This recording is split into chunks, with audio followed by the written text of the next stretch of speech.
বুদ্ধ মূর্তি মনে হচ্ছে যেন মেঘে ঢেকে গেছে, সামনে দিয়ে মেঘ যাচ্ছে।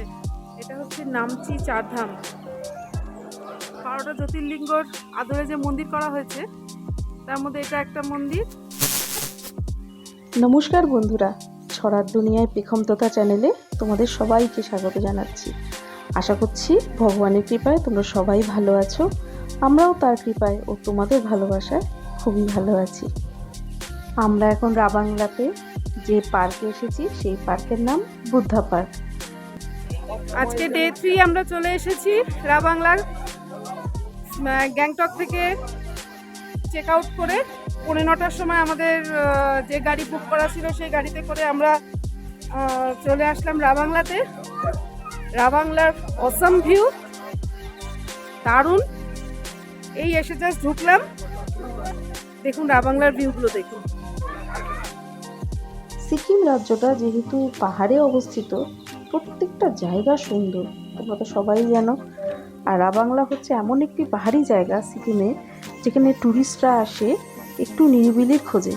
চারিদিকে শুধু সবুজ আর সবুজ, চোখ জুড়ানো সবুজের মেলা। আর এই রাবাংলাতে অবস্থিত বুদ্ধা পার্ক, বিশাল এলাকা নিয়ে এই বুদ্ধা পার্ক। আর সামনে যে উঁচু বুদ্ধা স্ট্যাচু তোমরা দেখতে পাচ্ছ সেটা কিন্তু পার্কের একদম শেষ প্রান্ত, মানে পার্কের এন্ট্রেন্স এক প্রান্ত আর বুদ্ধা স্ট্যাচু আর এক প্রান্ত। এত সুন্দর করে সাজানো আছে এই পার্কটা, চারিদিকে নানান রকমের গাছ লাগানো আর তার মাঝখান দিয়ে রাস্তা। আমরা যখন রাস্তাটা দিয়ে এগিয়ে যাচ্ছিলাম বুদ্ধা স্ট্যাচুর দিকে, হঠাৎ দেখি বুদ্ধা স্ট্যাচু মেঘে ঢেকে যাচ্ছে। তোমরাই দেখো বন্ধুরা, বুদ্ধা স্ট্যাচুর মাথাটা একদম মেঘে ঢেকে গেছে, কি অপূর্ব দৃশ্য। আর এটা পার্কেরই একটু সাইডে একটা জায়গায় এসেছিলাম, সেখান থেকে যেন রাবাংলা শহরটাকে ওপর থেকে দেখা যাচ্ছে। দেখো বন্ধুরা, যেন বাড়িগুলোর মাথা পুরো মেঘ দিয়ে ঢাকা, মনে হচ্ছে যেন বাড়ির মধ্যেই যেন মেঘগুলো ঢুকে যাচ্ছে। কি অপূর্ব দৃশ্য, কি অপূর্ব। আর এই দেখো মৌসুমি হেঁটে আসছে, সেই ভিডিও চিরন তুলছে একদম শুয়ে পড়ে। আর ওর মেয়ে টুকটুক ওর বাবার গলা জড়িয়ে ধরে রেখেছে। এই যে আমার হাজব্যান্ড হেঁটে আসছে, তারও একটা ভিডিও তুলে নিলাম আমি।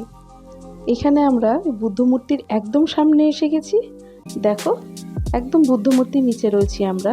সেই জায়গাটা কি অপূর্বভাবে সাজানো, এই যে সব কারুকার্যগুলো করা, অপূর্ব সব বুদ্ধিস্ট কারুকার্যগুলো করা, এত ভালো লাগছে দেখতে।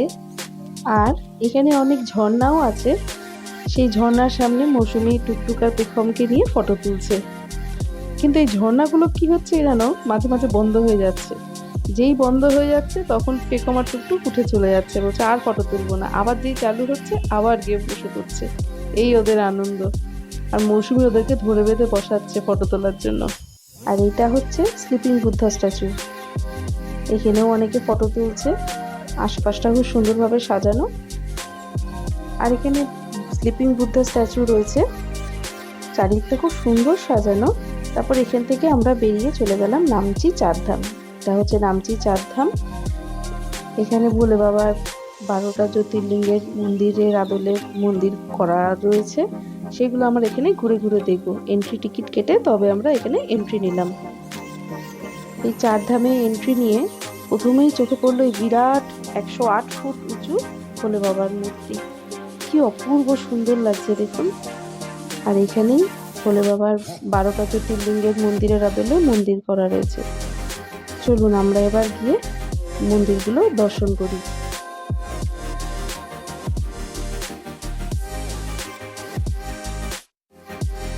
এই যে এটি একটি মন্দির, 12 জ্যোতির্লিঙ্গের একটি মন্দির। সেখানে পেখমের বাবা পেখম টুকটুক গিয়েছিল আর ভোলে বাবার মাথায় জল ঢেলে এসেছে। এখানে সবাইকে ভোলে বাবার মাথায় জল দিয়ে আসতে পারে। খুবই সুন্দর, খুবই সুন্দর, একদম অরিজিনাল মন্দিরের আদলে এই মন্দিরগুলো করা রয়েছে।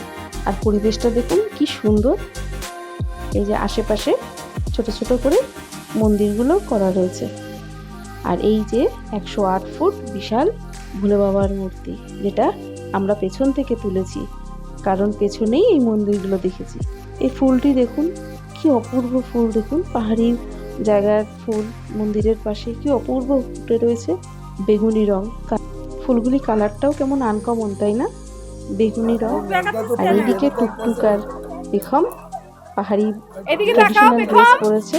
পেখম পেখম টুকটুক। সেজেছে, টুকটুক সাজছে। এই যে মালা পরাচ্ছে তোমাদের। এই যে ওরা সাজুগুজু করছে, সাজুগুজু করে এখন ফটো তোলার জন্য যাচ্ছে। চিরন রেডি মোবাইল নিয়ে, ওদের দুজনে ফটো তুলবে। কিন্তু একটা দুঃখের কথা কি জানেন, আমার মেয়েটা আমার সাথে একটা ফটো তুললো না। না কোনো ভিডিও করেছে, ভিডিওতে আছে আমার সাথে, না আমার সাথে একটা ফটো তুলেছে। দেখুন আমার থেকে একটু দূরে দূরেই আছে। ওই যে সমবয়সী বন্ধু পেলে যা হয়, বন্ধুর মতো, যদিও টুকটুকোর থেকে বড়, তাও ওই সমবয়সী প্রায়। তাই দুজনে মিলে শুধু হাত ধরে খেলছে, ফটো তুলছে, যা করছে একসাথে করছে। তবে ওরা তো সময় পায় না একসাথে সময় কাটানোর। এইখানে কয়েকদিন দুজনে মিলে একসাথে হাত ধরে ঘুরেছে, আনন্দ করেছে। এইবার ডে 4 আমরা চলে এসেছি পেলিংয়ে। পেলিংয়ে স্কাই ওয়াক, যেটা ফেমাস জায়গা। পেলিং গেলেই একদম যেতে হবে। সেই স্কাই ওয়াকের ওখানে একটা বৈশিষ্ট্য আছে, এই বুদ্ধা মন্দির। এই বুদ্ধা মূর্তির কাছে উঠতে গেলে অনেকগুলো সিঁড়ি ভেঙে উঠতে হয়।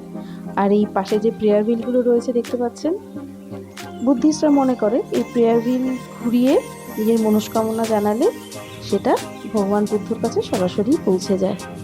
কি সুন্দর পরিবেশ দেখুন, অপূর্ব লাগছে দেখতে চারিদিকটা, গাছগুলো, পরিবেশ।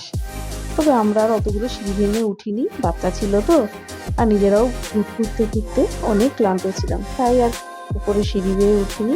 চারিদিকে পরিবেশটা উপভোগ করছিলাম। দেখুন গাছগুলো পুরো মনে হচ্ছে মেঘে ঢেকে গেছে, কি অপূর্ব লাগছে দেখতে।